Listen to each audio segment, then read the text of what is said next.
If you hood educated, I'm glad you made it.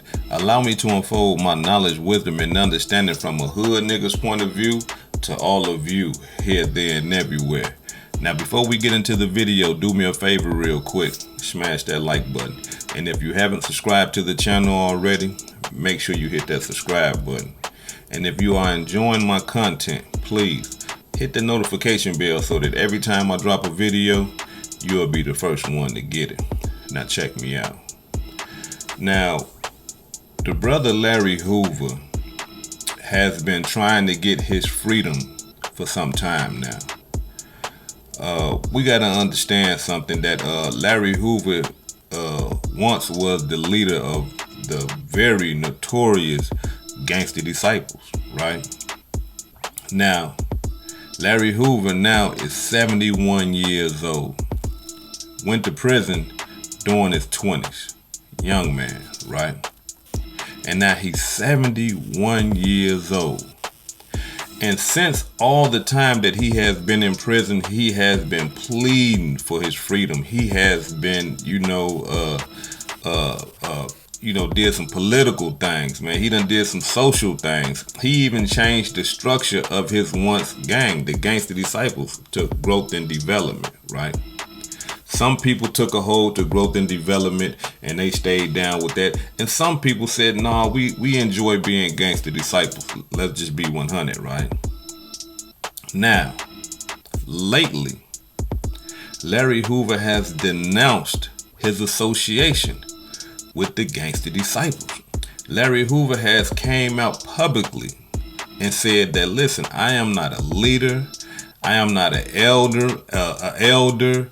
I am not associated with the Gangster Disciples whatsoever.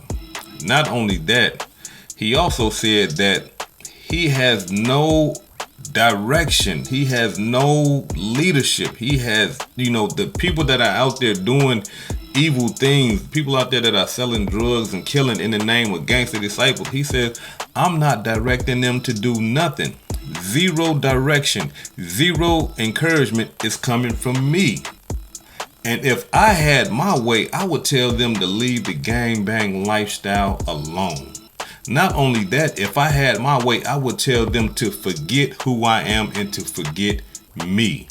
This is what Larry Hoover is saying. And I'm getting all this information right here from the Chicago Sun-Times. So if y'all want to read the article, go check it out. Now, a lot of people will say, shit, man, y'all, the Gangster Disciples has did a lot of harm in the community. The Gangster Disciples done killed a lot of people. The Gangster Disciples done had a lot of mamas crying and people dead, people in wheelchairs, they selling drugs, they're a criminal organization, right? And a lot of people will say that, no, the Gangster Disciples do good things, growth and development, they ran rallies and stuff like that. They became something almost like a political party in Chicago once upon a time, right? So, I got to give my portion of understanding, right? Because something just don't seem right with me, right? Something just don't seem right with this whole situation, right? Being that the Gangster Disciples is one of the largest black gangs in the United States of America. You got Gangster Disciples everywhere. You got Gangster Disciples down south, in the Midwest, on the East Coast. I don't know about the West, yo. You know what I'm saying? I don't know about the West yet, but I know they in these areas that I just mentioned. Large, very large. Still deep to this day. Regardless of you see people dropping the rakes all the time, that don't mean shit. The Gangster Disciples is still deep in a motherfucker in your city, if they there, period, right? Now, it would make sense to me. This man is 71 years old, right? Got locked up in his 20s.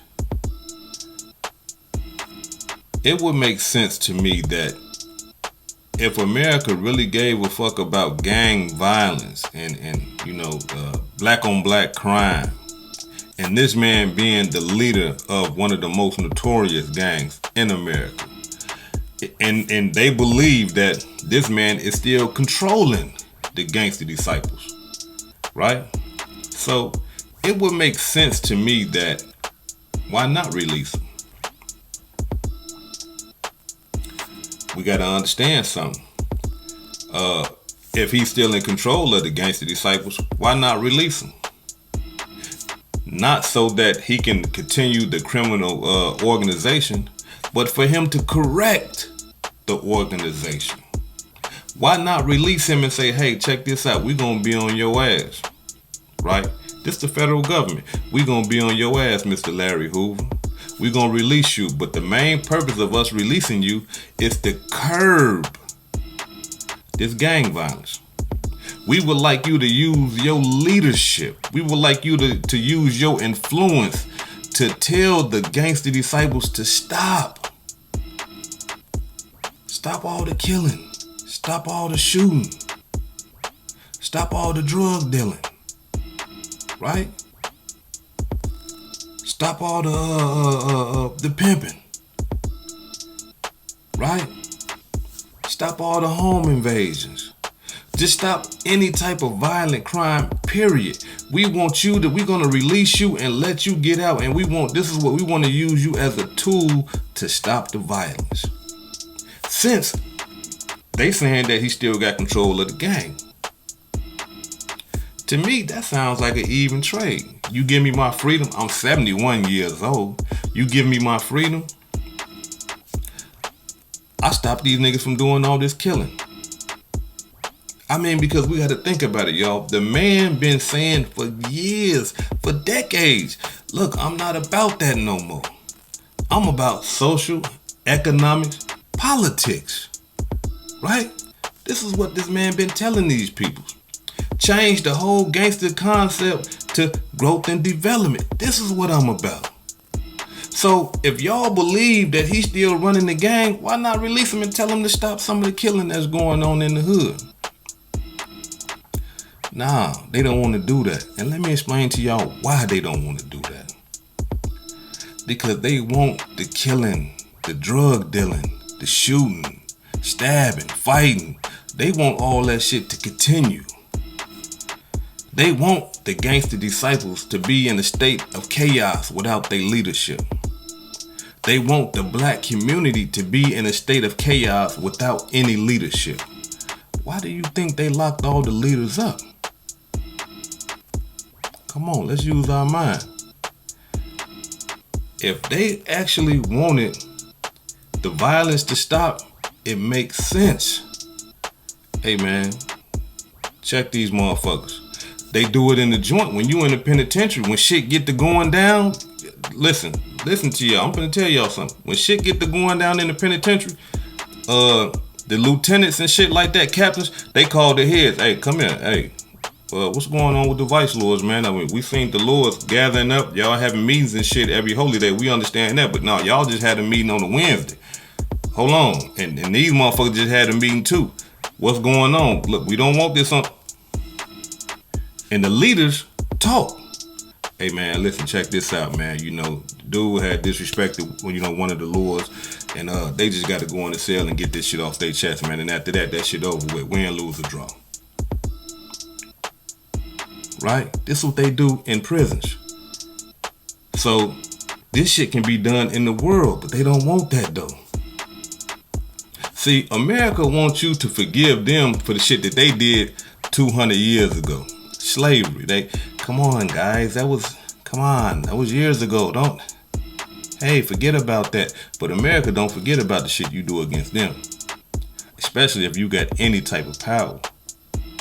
Like I say, and I'm going to keep reiterating this. This man is 71 years old. And y'all tripping about some shit that this nigga did in his 20s? Come on, man. And if y'all really believe that he had any type of power and influence over the Gangster Disciples, right? If y'all really believe that, United States of America, wouldn't it be common sense for him to tell these young niggas out here, hey man, listen, y'all making me look bad. I'm trying to come home. Quit the killing. Quit the drug dealing.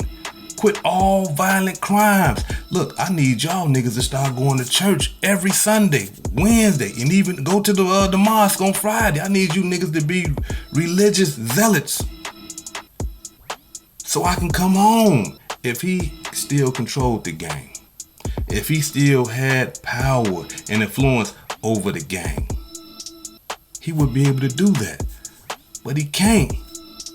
So that tells us being in prison has weakened his influence. And they understand that.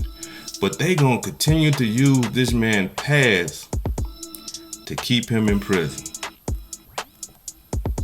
Man, I'm talking about this is a dirty game that they play, man. But they teaching us.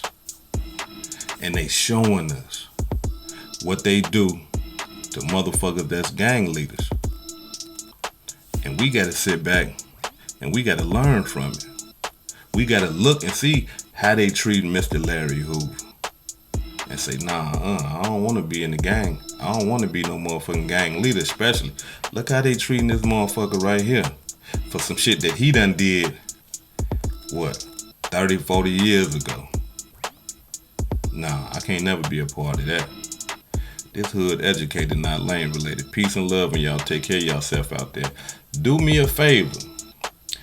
Any videos that you watch of mine and you believe that it would be of good influence to anybody young or old or classic, like I like to say, share my video with them.